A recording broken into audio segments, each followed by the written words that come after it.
I know that your initial inspiration here was a scene from Ron Howard's 1996 movie Ransom, and I don't know whether it was a script that came together very easily because there's so many twists and turns, whether it was one of those jigsaws that took a long time to figure out exactly what can I get away with here. Well, I wrote it reasonably quickly. I started on page one and just wrote it start to finish. I didn't plan it, and I didn't kind of really think about all the twists of what's going to happen. And I think that has helped keep the audience in the dark when they're watching the film. That I didn't know what was going to happen when I was writing it until close to when it happened. So I think the audience don't see it coming, and I think that really helps.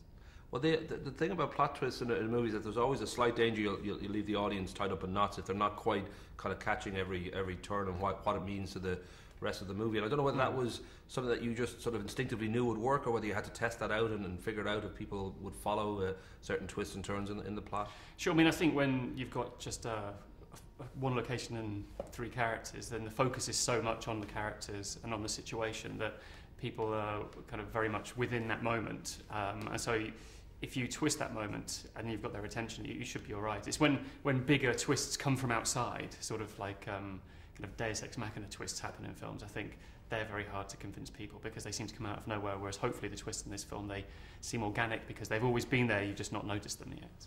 It is at its core. It's pretty much a claustrophobic three-hander. It's in a sealed apartment. We're in, I think, a 4-week shoot in the Isle of Man, and that notion of being your first feature film as a director. You've co-written Descent Part 2, and you've done shorts and all that. I don't know whether that was a huge amount of pressure on you, especially given the fact that the movie itself is a bit of a pressure cooker, or whether it was a kind of great relief in just finally getting out there and making it. Well, I've been wanting to direct my first feature for a long time, so I was just enjoying every minute of it. It came together very, very quickly. We had about 3.5 months from the moment that the company wanted to make it to the first day of shooting. So, and that was over Christmas. So we basically had about 8 weeks to cast and crew it and build the sets, you know, fine-tune the script and do the costumes and do everything. So I didn't have a lot of time to sit and worry about it. We were playing catch-up all the time, so I was just working on my instincts. And I think if I had too much time to sit around and think about it, I would have got quite worried about it and thinking, oh, this is my first film, there's a lot of pressure on it. Whereas, you know, for me, I'd come from no-budget films, so to have any sort of budget, you know, it was like making Lawrence of Arabia for me, even though it was just 3 actors in one set. Well, no, Variety said it was shot on a shoestring. I don't know how big or small that shoestring was. I mean, it's such a tight little film. It was a 4-week shoot. Was it like $1 million, $5 million, $10 million? I don't know. It was low. I'm not going to say exactly how much it is because I think we're still selling it around the world, and you know, we don't want to put a price on it. But it was a low budget film. It was tight to make it for the budget. But as I said, coming from no budgets, any budget for me was fantastic.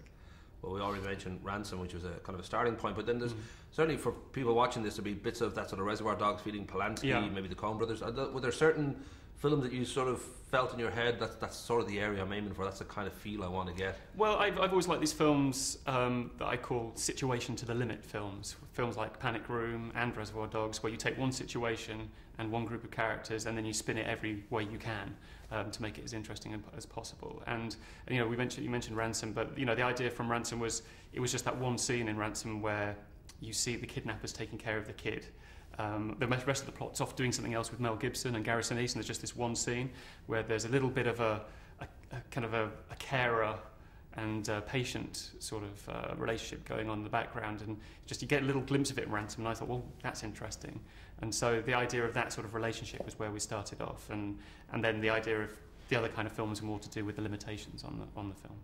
Given just how tough we'll say that the shoot is for especially for Gemma and Martin and Eddie have their moments too. I don't know whether it was a tough sell for them or whether they just immediately sort of, you know. It didn't seem to be a tough sell. They really responded to the script, and I mean if people don't like the script, I don't very often get into the room with them because they've said no already. Whereas these guys were you know. Luckily for me, they really loved the script, and then they came in and I had a meeting with them, and they seemed perfect. So it seemed to go very smoothly from my end. You'd have to talk to my producer about how smooth it was to get them in the room. that notion too of these sort of, and Martin was sort of, you know, pointing at the fact he loves these kind of movies that they're, you know, small and they're tight and they're well put together. I don't know if there's a part of me that, you know, is basically hoping someday Jerry Bruckheimer will call and say, I'd like you to direct Nicolas Cage in a space alien adventure.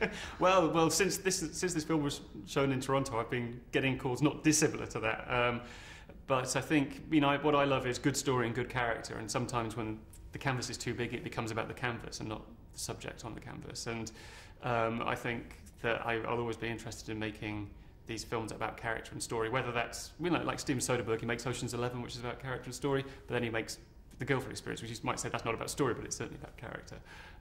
So I'd like to make the kind of films I want to make. Doesn't matter how big the budget, how small the budget, it's more to do with, you know, the project in front of you at the time. Sweet. I'll be giving the friendly finger. Okay. Very nice.